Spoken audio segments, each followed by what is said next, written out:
പാകിസ്ഥാൻ ലക്ഷ്യമിട്ടത് ഇന്ത്യയുടെ 36 കേന്ദ്രങ്ങളാണ്. അതിൽ തന്നെ സൈനിക മെഡിക്കൽ സെൻ്ററുണ്ട്, സ്കൂളുകളുണ്ട്, സൈനിക താവളങ്ങളുണ്ട്. അപ്പോൾ സൈനിക താവളങ്ങളൊക്കെ തകർത്തത് നുണയാണെന്ന് ഇന്ത്യ ഔദ്യോഗികമായി പറഞ്ഞു കഴിഞ്ഞു. പക്ഷേ പാകിസ്ഥാൻ ഇപ്പോഴും ജനവാസ കേന്ദ്രങ്ങൾ ആക്രമണം തുടരുന്നുണ്ട്. അപ്പോൾ ലക്ഷ്യം എന്താണ് കൃത്യം? പാകിസ്ഥാൻ്റെ ലക്ഷ്യം പാകിസ്ഥാൻ ആക്രമിച്ച ഇന്ത്യയെ തിരിച്ചടിച്ചു എന്ന് പാകിസ്ഥാനികളെ ബോധ്യപ്പെടുത്തലാണ്. അതവരുടെ നിലനിൽപ്പിൻ്റെ ഒരു പ്രശ്നമാണ്. അതുകൊണ്ടാണ് ഇന്ത്യയിലെ സൈന്യ താവളങ്ങൾ ആക്രമിച്ചു, വിമാനത്താവളങ്ങൾക്ക് കേടുവരുത്തി എന്നെല്ലാം വലിയ പ്രചരണം അവർ പാകിസ്ഥാനിൽ നടത്തിക്കൊണ്ടിരിക്കുന്നു. അത് നുണയാണ് എന്ന് നമ്മളുടെ കേന്ദ്രങ്ങളിൽ നിന്ന് വളരെ വിശ്വാസയോഗ്യമായിട്ടുള്ള രീതിയിൽ അതിൻ്റെ പടങ്ങളെല്ലാം കാണിച്ചുകൊണ്ട് ഇപ്പോൾ നമ്മളത് എക്സ്പോസ് ചെയ്യുന്നുണ്ട്. പാകിസ്ഥാൻ നുണ പറയുകയായിരുന്നു എന്നുള്ള കാര്യം യുദ്ധത്തിൽ സാധാരണ സംഭവിക്കുന്ന ഒരു കാര്യമാണ്. നമുക്കെല്ലാ കാര്യങ്ങളും ഒരിക്കലും കൃത്യമായിട്ട് അറിയാൻ പറ്റില്ല. ഇപ്പോൾ സിവിലിയൻസ്, രണ്ട് രാജ്യങ്ങളുടെയും സിവിലിയൻസ് ഈ വാർത്തകളൊക്കെ കേൾക്കുകയും ഈ വാർത്തകൾ ശരിയാണെന്ന് വിശ്വസിക്കുകയും ചെയ്യും. യുദ്ധകാലത്ത് അങ്ങനത്തെ ഒരു വലിയ പ്രശ്നമുണ്ട്. നുണകൾ വ്യാപകമായി പ്രചരിപ്പിക്കാനായിട്ട് കഴിയും. അപ്പോൾ പാകിസ്ഥാൻ ഇപ്പോൾ ചെയ്തുകൊണ്ടിരിക്കുന്ന ഒരു കാര്യമാണ്, ഇന്ത്യയെ ഞങ്ങൾ തിരിച്ചടിച്ചു, ഇന്ത്യയുടെ 36 വ്യോമ കേന്ദ്രങ്ങളിലേക്ക് അക്രമം നടത്തി, പലതിനും കേടുപാട് വരുത്തി എന്നൊക്കെ അവർ പറയുന്നുണ്ട്. പക്ഷേ നമ്മൾ വളരെ കൃത്യമായിട്ട് പറയുന്നുണ്ട്, അക്രമം അവർ നടത്തി എന്നുള്ളത് ശരിയാണ്. പക്ഷേ ആ അക്രമങ്ങളെ മുഴുവനും നമ്മൾ നിർവീര്യമാക്കുകയാണ് ചെയ്യുന്നത്. കാരണം അതിനാവശ്യമായിട്ടുള്ള സംവിധാനം നമ്മളുടെ കയ്യിലുണ്ടായിരുന്നു. നമ്മളത് പ്രയോഗിച്ച് അതിനെ നിർവീര്യമാക്കുകയാണ് ചെയ്യുന്നത്. അവർ വിമാനത്താവളങ്ങൾ മാത്രം കേന്ദ്രീകരിച്ചല്ല ആക്രമണം നടത്തിയത്. സൈനിക സ്കൂളുകൾ, സൈന്യ ഹോസ്പിറ്റലുകൾ, അതൊക്കെ യുദ്ധ നിയമങ്ങൾക്ക് വിരുദ്ധമാണ് ഈ ഹോസ്പിറ്റലുകളെ ആക്രമിക്കുക എന്നൊക്കെ പറയാം. പക്ഷേ ഇപ്പോൾ തന്നെ പാകിസ്ഥാൻ അങ്ങനെയുള്ള പ്രവർത്തനങ്ങൾ ചെയ്തിരിക്കുന്നു. അത് മാത്രമല്ല, സിവിലിയൻസ് താമസിക്കുന്ന സ്ഥലത്തേക്ക് നിരന്തരമായിട്ട് ഷെൽ പ്രയോഗങ്ങൾ നടത്തിക്കൊണ്ടിരിക്കുന്നു. അതിൽ വലിയ അപകടം അല്ലേ? സാധാരണക്കാരാണ് ഭരിക്കുന്നതിനകത്ത്. സാധാരണക്കാർക്ക് നേരെയാണ് ആ പ്രയോഗങ്ങൾ നടത്തുന്നത്. കാരണം അവർക്ക് സൈന്യ താവളങ്ങൾക്ക് നേരെ വലിയ ആക്രമണം നടത്താനായിട്ട് ശേഷിയില്ല. അല്ലെങ്കിൽ അവർ നടത്തുന്ന അക്രമങ്ങളെല്ലാം പരാജയപ്പെട്ടു വന്നു.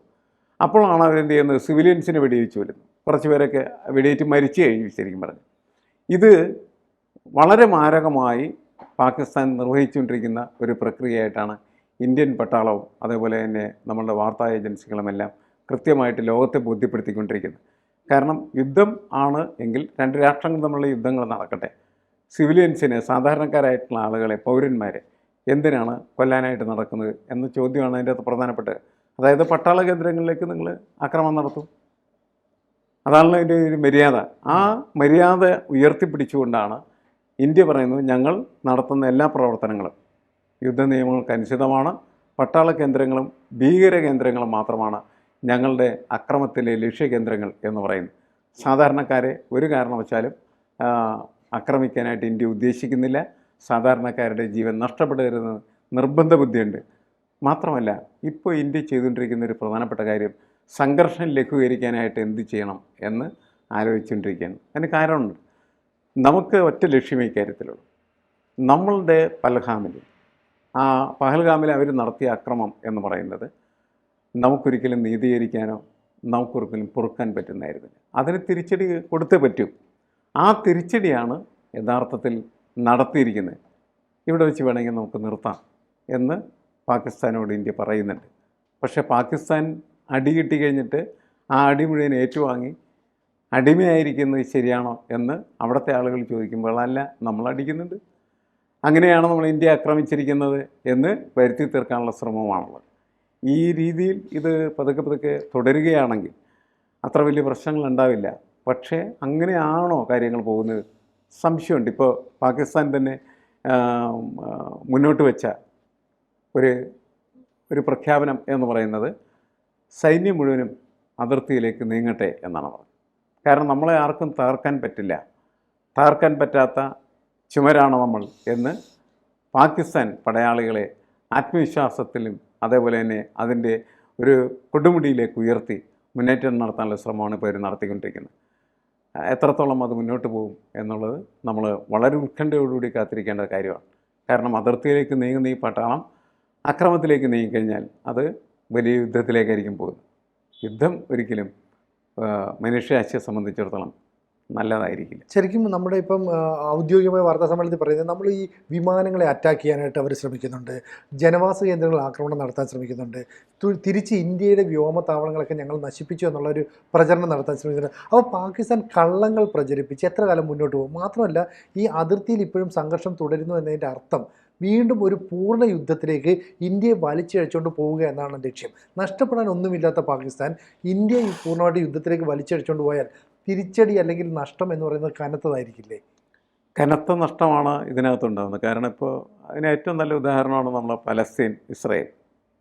ഇപ്പോൾ പലസ്തീനിൽ നിന്ന് ഹമാസാണ് ആദ്യമായിട്ട് ആക്രമണം ഇസ്രയേലിനെയായിരുന്നു നടത്തുന്നത്.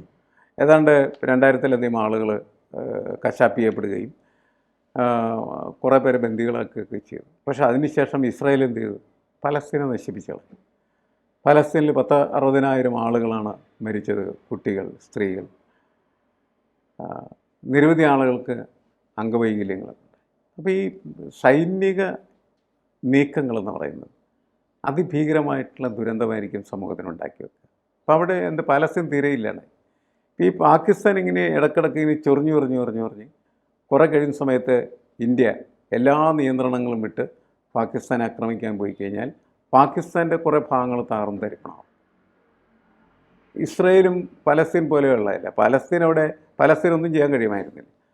പക്ഷേ പാകിസ്ഥാൻ ഇന്ത്യക്കെതിരെ പലതും ചിലപ്പോൾ ചെയ്യാൻ കഴിഞ്ഞേക്കും. അപ്പോൾ പാകിസ്ഥാനെ നമ്മൾ അടിച്ച് തകർക്കുമ്പോൾ അവർ കുറേ ഭാഗങ്ങളൊക്കെ ഇന്ത്യയുടെയും തകർത്ത് കളയും. എന്നുവെച്ചാൽ 2 രാഷ്ട്രങ്ങൾക്കും വലിയ നഷ്ടം സംഭവിക്കാൻ സാധ്യതയുള്ള ഒരു പ്രവൃത്തിയായിരിക്കും ഇവിടുത്തെ യുദ്ധം എന്ന് പറയുന്നത്.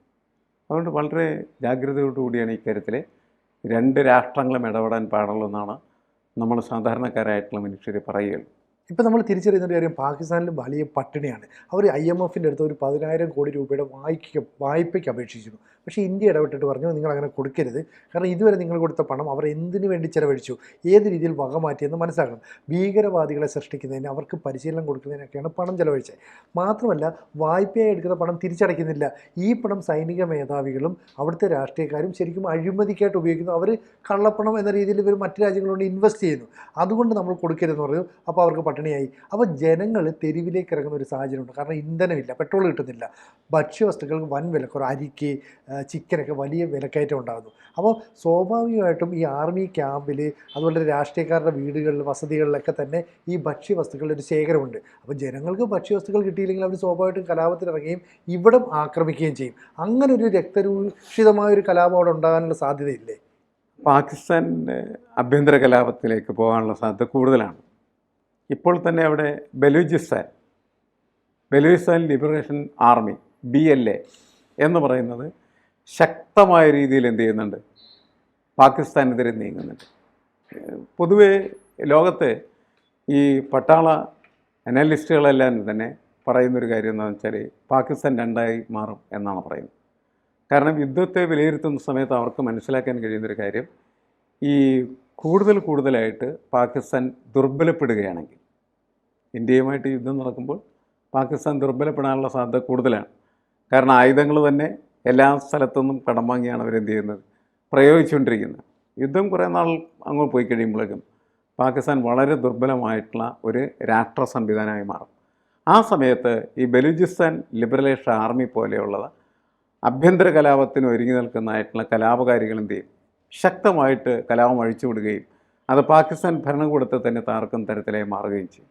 അങ്ങനെയാണെങ്കിൽ അവിടെ ഈ ബലൂചിസ്ഥാൻ എന്ന് പറയുന്ന പ്രവിശ്യ തന്നെ പാകിസ്ഥാൻ ഇതിൽ വിട്ടുപോകാനുള്ള സാധ്യത കൂടുതലാണ് എന്നാണ് നിരീക്ഷണം. അല്ല, അവർ തന്നെ ഇപ്പോൾ പറഞ്ഞത് ഞങ്ങൾ ബലൂജ് സ്വതന്ത്രമായി, ഞങ്ങൾ സ്വതന്ത്ര രാജ്യമായി മാറിയിരിക്കുന്നു എന്നൊക്കെയുള്ള ഒരു പ്രഖ്യാപനം അവർ തന്നെ അങ്ങ് നടത്തി. കാരണം പാകിസ്ഥാൻ ആർമി അവിടെ കൊണ്ടുവന്ന് അതിനെ പ്രതിരോധിക്കാൻ നിന്നപ്പോൾ അവർക്ക് സമയമില്ല. അവർക്ക് കാരണം മറ്റ് മേഖലയിലേക്ക്, ഇപ്പോൾ ഇന്ത്യൻ അതിർത്തിയിലേക്ക് അവർ സൈന്യത്തെ വിന്യസിക്കുക. അപ്പോൾ ഈ ബലൂചിസ്ഥാന് പരോക്ഷമായ പിന്തുണ നൽകുന്നത് ഇന്ത്യയും റോയുമാണെന്നുള്ളതൊരു അംഗീകരിക്കേണ്ട ഒരു സത്യം തന്നെയാണ്. അപ്പോൾ സ്വാഭാവികമായിട്ടും ഇനി ബലൂജ് ഒരു സ്വതന്ത്ര രാജ്യമായെന്ന് മറ്റ് രാജ്യങ്ങൾ കൂടി അംഗീകരിച്ചാൽ, UN അതിനോട് അനുകൂലിച്ചാൽ പാകിസ്ഥാൻ പിളർന്നു എന്ന് തന്നെയല്ലേ അർത്ഥം?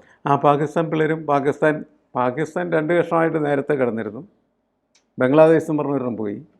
ഇനിയിപ്പോൾ ബാക്കി അവശേഷിക്കുന്നതായിട്ടുള്ള പാകിസ്ഥാൻ, ബലൂചിസ്ഥാൻ എന്ന് പറയുന്ന ഒരു പ്രവിശ്യയും മറ്റ് ഒന്ന് പാകിസ്ഥാനുമായിട്ട് വരുന്ന സ്ഥിതിയുണ്ടാകും. അതൊക്കെ വളരെ ദുർബലപ്പെടുത്തുന്ന, എന്നുവെച്ചാൽ ഒരു രാഷ്ട്രം എന്ന നിലയ്ക്ക് പാകിസ്ഥാനെ ഇപ്പോൾ തന്നെ വളരെ ദുർബലപ്പെടുത്തി കഴിഞ്ഞു. ഇനിയും കൂടുതൽ ദുർബലപ്പെടുത്തുകയും അത് ഛിന്ന ഭിന്നമായി പോകുന്ന അവസ്ഥയിലേക്ക് എത്തിച്ചേരുകയും ചെയ്യും. ഈ യുദ്ധത്തിൻ്റെ റിസൾട്ട് അതായിരിക്കും എന്നാണ് നമുക്ക് പ്രതീക്ഷിക്കാവുന്നത്. കാരണം വെച്ചാൽ ഈ യുദ്ധം പാകിസ്ഥാനെ വീണ്ടും പിളർക്കും. അതിനുള്ള സാഹചര്യമാണ് കൂടുതലായിട്ട് വളർന്നു വരുന്നത്. ദീർഘകാല യുദ്ധം നടത്തി ഇന്ത്യയെപ്പോലെയുള്ള ശക്തമായിട്ടുള്ള രാഷ്ട്രത്തിന് നേരെ പിടിച്ചു നിൽക്കുക എന്ന് പറയുന്നത് അസാധ്യമായ കാര്യമാണ്. അതിന് ഏറ്റവും നല്ല പാഠം ഉക്രൈൻ്റെയും അതേപോലെ തന്നെ റഷ്യയുടെയും കാര്യമാണ്. ഉക്രൈനൊക്കെ വളരെ ദുർബലപ്പെട്ട ഒരവസ്ഥയിലെത്തി.